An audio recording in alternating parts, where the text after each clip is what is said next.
சென்னை கோட்டூர்புரம் அண்ணா நூற்றாண்டு நூலகம் அரங்கில் நடைபெறும் சீருடை பணியாளர்களுக்கு பணி நியமன ஆணைகள் வழங்கும் விழாவில் பணி நியமன ஆணைகளை முதலமைச்சர் மு.க.ஸ்டாலின் வழங்கி வருகிறார். அந்த காட்சிகளை தற்போது பார்க்கலாம். மாவட்டத்தை சேர்ந்த திருவாளர் ஏ பிரபாகரன்,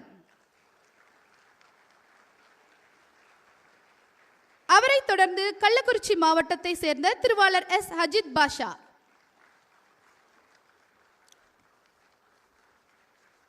தொடர்ந்து தீயணைப்பு மற்றும் மீட்பு பணிகள் துறையின் நிலைய அதிகாரிகளுக்கு பணி நியமன ஆணைகள் வழங்கும் நிகழ்வு. முதலாவதாக திரு அழகுமலை அவர்கள் தேனி மாவட்டம்,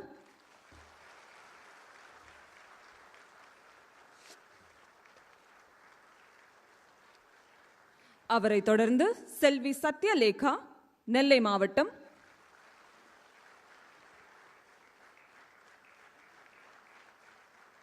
தொடர்ந்து செல்வி செம்மீனா அவர்கள் கோவை மாவட்டம்,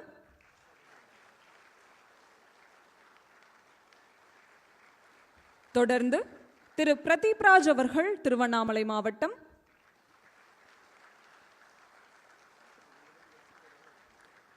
அவரை தொடர்ந்து செல்வி திவ்யா அவர்கள் சென்னை மாவட்டம்,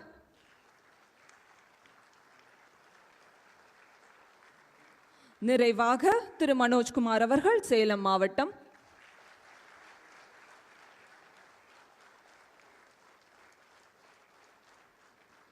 நன்றி ஐயா. இந்த இளம் அதிகாரிகளுக்கு தமிழ்நாடு காவல்துறையின் சார்பாக நெஞ்சார்ந்த வாழ்த்துக்களை பதிவு செய்கிறோம். களத்தில் பணி செய்திட ஆயத்தமாயிருக்கும் பலரின் கனவுகளை நனவாக்கி சாதித்திருக்கும் நம் புதிதாக நியமிக்கப்பட்ட சார்பு ஆய்வாளர்கள் மற்றும் நிலைய அதிகாரிகள் தத்தம் அனுபவம் மற்றும் எதிர்பார்ப்பினை பகிர்ந்து கொள்ள அன்போடு அழைக்கிறோம். முதலாவதாக திரு விக்னேஸ்வரன் அவர்கள் அரியலூர் மாவட்டம்.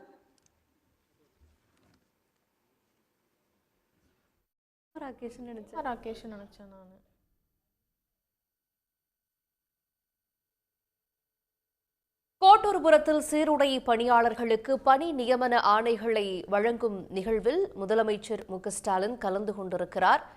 21 காவல் சார்பு ஆய்வாளர்கள் பணி நியமன ஆணைகளை முதலமைச்சரிடமிருந்து பெற்றிருக்கிறார்கள். அந்த காட்சிகளை பார்த்தோம். உடனுக்குடன் செய்திகளை தெரிந்து கொள்ள சன் நியூஸ் பெல் ஐகானை கிளிக் பண்ணுங்க.